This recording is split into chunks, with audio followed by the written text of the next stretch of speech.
da série de livros de romances de Emmanuel, Renúncia, psicografia de Francisco Cândido Xavier, pelo Espírito Emmanuel. A conversa fluía e, diante do olhar admirado da jovem senhora Davenport, Damiano passou a recordar. Enéas fez consultas a Anquises por meio dos estranhos poderes da feitiçaria de Cumas. Plutarco afirmava que os seres de outro mundo se manifestavam nos mistérios. Sócrates tinha seu gênio familiar. Apolônio de Tiânia sentia-se auxiliado por entidades invisíveis. Os imperadores romanos buscavam os pareceres dos habitantes do além-túmulo, com a cooperação dos oráculos. Vespasiano procurou a palavra dos numes tutelares do oráculo de Gerion. Tito fez o mesmo na ilha de Chipre. Trajano imitava-os, sondando as revelações do oráculo de Heliópolis, na Síria. Os cronistas do tempo antigo declaram que Augusto, depois de iniciado no culto de Eleusis, tinha contado com fantasmas. Nas páginas sagradas da Bíblia, vemos Saul procurando o falecido Samuel por intermédio da piotinisa de Ondor. E contemplamos os discípulos de Jesus bafejados pelo Espírito Santo no glorioso dia de Pentecostes. É extraordinário, exclamou a esposa de Cirilo, felicitada por novas luzes. Quer dizer que os entes queridos que nos antecedem no túmulo nos esperam no limiar da outra vida para as alegrias do reencontro? Damiano esboçou um gesto altamente significativo e acrescentou: nem sempre será indispensável partir para reencontrar. Por quê? Interrogou admirada. Nessa época não comporta a divulgação das supremas verdades, mas nós nascemos e renascemos. A vida é uma só, entretanto as experiências são diversas. O próprio Jesus declarou aos mentores de Israel que não era possível atingir o reino de Deus sem renascer de novo. Inferno ou purgatório são estados de espírito em tribulação por faltas graves ou em vias de penitência regeneradora. A viúva Davenport teve a sensação de haver sido levada a um porto de grandiosas revelações. Recordou subitamente seu primeiro colóquio com um rapaz irlandês que elegera para ser seu companheiro de existência quando lhe confiara as predições do velhinho de Granada. A figura quase apagada do egipciano erradio surgira-lhe nos arcanos da memória, com os mínimos contornos. Assim, reviu na tela imaginada as portas da Alhamba, as amiguinhas bem-amadas, destacando-se de todas as recordações as palavras conselheiras do desconhecido. Prepara-te, minha filha, e une-te à fé em Deus, porque teu cálice no mundo transbordará de sofrimentos. Não vivemos apenas esta vida, temos várias existências, e a tua existência atual é promissora de tributos afanosos para a redenção. Sinceramente, impressionada, relatou o incidente que o religioso acolheu com singular carinho. Podes crer, afirmou convicto, que esse ancião deveria ser um grande inspirado. Mas será possível que se troque de corpo como se muda de vestes? Justamente. Só isso, minha filha, explica as profundas diferenças do caminho. Nas estradas em que buscamos a luz da salvação, encontramos os seres humanos mais díspares. Ali depara-se-nos um homem impiedoso, adentor de sólida fortuna. Acolá debate-se um justo entre a fome e a enfermidade, que parecem intermináveis. No mesmo lar nascem santos e ladrões. Há pais excelentes cujos filhos são indesejáveis, monstruosos. Uma via pública exibe jovens elegantes e miseráveis, criaturas que se arrastam entre a lepra e a cegueira. Poderias admitir que o Criador, magnânimo e sábio, deixasse de ser pai para ser um experimentador desalmado? Não admitimos esse absurdo teológico, mas poderemos, na verdade, de que se cumpre desde agora o a cada um segundo as suas obras, dos ensinamentos de Jesus. Na obra divina, infinita e eterna, cada filho tem responsabilidade própria. A criatura se engendrará ou submeter-se-á ao rebaixamento conforme utilize as possibilidades recebidas. No caminhar de cada dia, podemos observar os que ascendem, apesar dos dolorosos testemunhos, os que estacionam em receios inúteis, os que resgatam e os que contraem novas dívidas. Madalena Villamil, depois de apurar ainda mais as impressões próprias, considerou sensibilizada. Vossas razões me suscitam mais vastos raciocínios.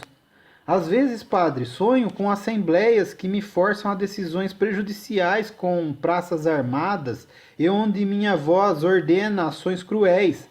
Vejo-me, então, detentora de poderes rodeada de súbditos numerosos. Em seguida, acordo exausta com a impressão de haver regressado de uma região de reminiscências indesejáveis. Ah, sim, murmurou Damiano com um sorriso. Quem sabe a nossa permanência em Ávila constitui uma repetição de circunstâncias do passado ominoso. É possível que tenhamos tido riqueza e autoridade, exercendo tirania. A casa de Deus é cheia de justiça com misericórdia. A viúva Davenport meditou alguns minutos nas provações sofridas. Considerou a razoabilidade dos conceitos expendidos e concordou. É verdade.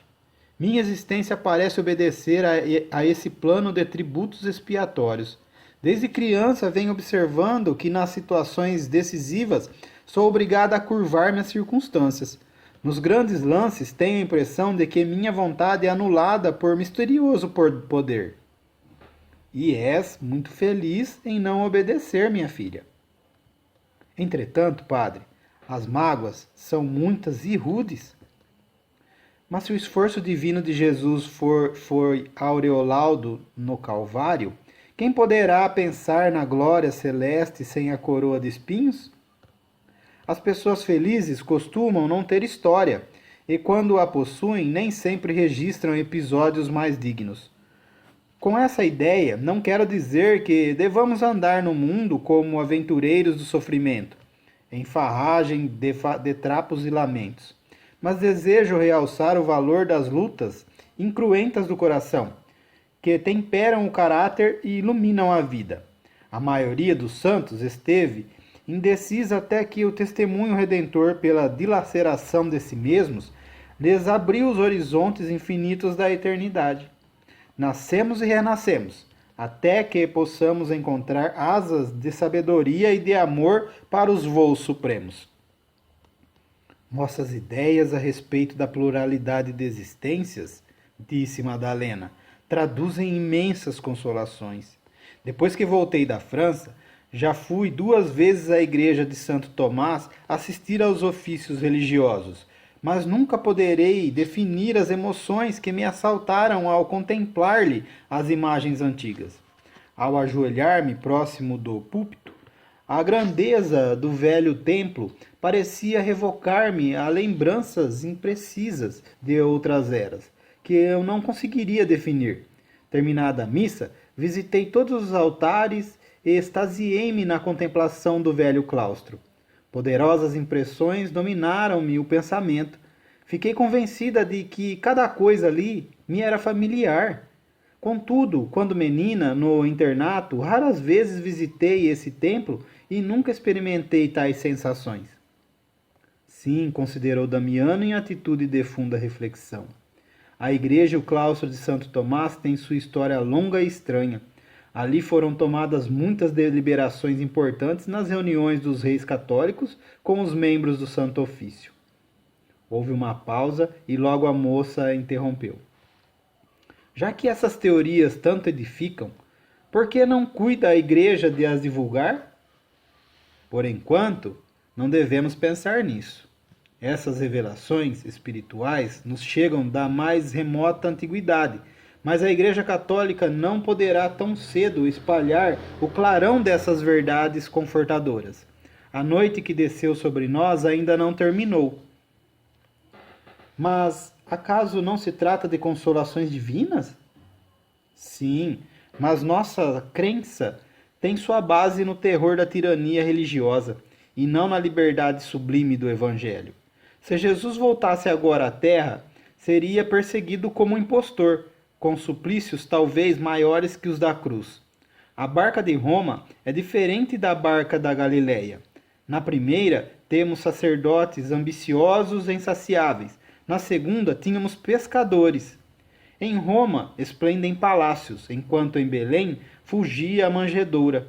No Vaticano faíscam gemas preciosas da tiara pontifícia. Em Jerusalém, o cálice era de vinagre e a coroa tecida de espinhos. Madalena recolhia as citações com disfarçável interesse enquanto o eclesiástico rematava. Compreendes as diferenças? Abraçais então a reforma? Arriscou, referindo-se ao movimento religioso iniciado por Martinho Lutero. Aceito a necessidade da reforma íntima. Se os protestantes puderem alcançar semelhante renovação, por certo serão bem-aventurados. Quanto ao mais, se ainda me encontrasse sem responsabilidades definidas, seria justo empunhar uma espada de batalhador ativo em prol do restabelecimento da verdade.